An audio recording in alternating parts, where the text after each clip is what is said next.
Kabar baiknya, setiap amalan yang dikerjakan di bulan Sya'ban itu tidak sekedar dicatat, tapi langsung dibawa naik, disampaikan kepada Allah oleh para malaikat. Allah itu sudah tahu, sudah maha tahu sebelum disampaikan, akan dikerjakan, setelah dikerjakan, semua diketahui oleh Allah. Tidak ada yang luput dalam pengetahuannya. Tapi yang paling penting, An-Nasai nomor hadis 2357 ini. Ketika Usama bin Zaid bertanya pada Rasulullah, ya, lima waraka, kenapa saya sering lihat anda puasa banyak di bulan Sya'ban? Ya?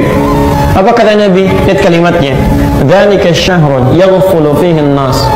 Itu adalah bulan yang sering orang lalai untuk mengerjakan amal saleh.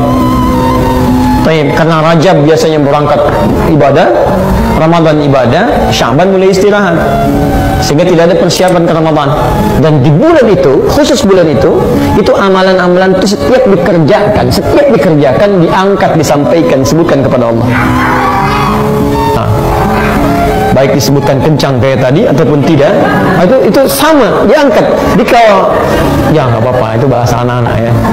Jadi kalau misal kita baca Al-Quran tadi ya, satu hurufnya berapa? 10 kebaikan. Anda baca di bulan Rajab misalnya, atau Jumadal Tsani, Jumadal Akhirah, ya, atau di bulan Al-Muharram, itu bacaan Anda hanya akan dituliskan. Alif Lam Mim, 3 huruf, 30 kebaikan. Dituliskan di kitab Anda khusus. Nanti di akhirat ditampakkan, diperlihatkan pada kita pahala kita. فَمَنْ يَعْمَلْ مِثْقَالَ ذَرَةٍ خَيْرًا يَرَهُ. Yang baik diperlihatkan. Bahkan kitabnya juga ditunjukkan, dipegang oleh kita. Quran surah 17 tadi, ayat ke-13 sampai 15 kan? Iqra' kitabak kafa bi nafsika al-yawma 'alaika hasiba. Ini kitab kamu, silakan baca. Cukuplah hisab kamu terjadi saat ini sesuai dengan amalan kamu. Anda pernah baca Quran sekian ayat, dituliskan, Anda pegang. Tapi demi Allah saya katakan, lewat lisan Nabi, Sya'ban tidak. Begitu Anda baca Al-Quran, misal Anda bacakan begini, Alif Lam Mim, seketika bukan hanya dituliskan, tapi disampaikan oleh para malaikat. Ya Allah, si fulan baca surah ini. Ya Allah, si fulan bacakan ini. Ya Allah, si fulan kerjakan ini. Ya Allah, Masya Allah. Itu berebut nama-nama hamba Allah yang beramal disebutkan di hadapan Allah. Saya mau gambarkan gini ya. Kalau ada situasi seperti ini, saya panggil 1-2 anak. Si fulan, maju.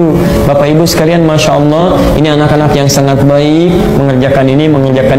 Contoh bagi yang lainnya. Kira-kira senang nggak anak itu?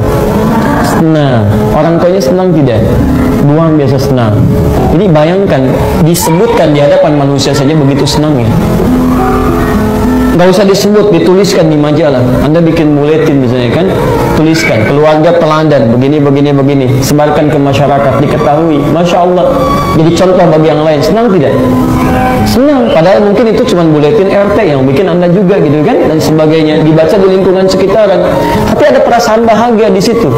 Ya, ketika nama kita disebutkan dalam kebaikan, maka bagaimana ketika nama Anda disebut di hadapan Allah Subhanahu Wa Taala? Ya Allah, si fulan begini, ya Allah, si fulan begini. Nabi saja itu berlomba untuk bisa disebutkan. Kata beliau, fa'ahibbu an yurfa'a amali wa ana shaim.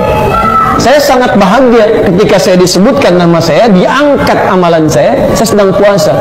Karena kenapa Nabi pilih puasa? Karena umumnya orang-orang puasa akan cenderung mengerjakan amalan lebih banyak dibandingkan dengan yang tidak puasa. Silahkan sunnahnya bisa kerjakan, baca Qurannya dilakukan dan sebagainya. Sehingga ketika dikerjakan banyak disebutkan, ya Allah, si fulan.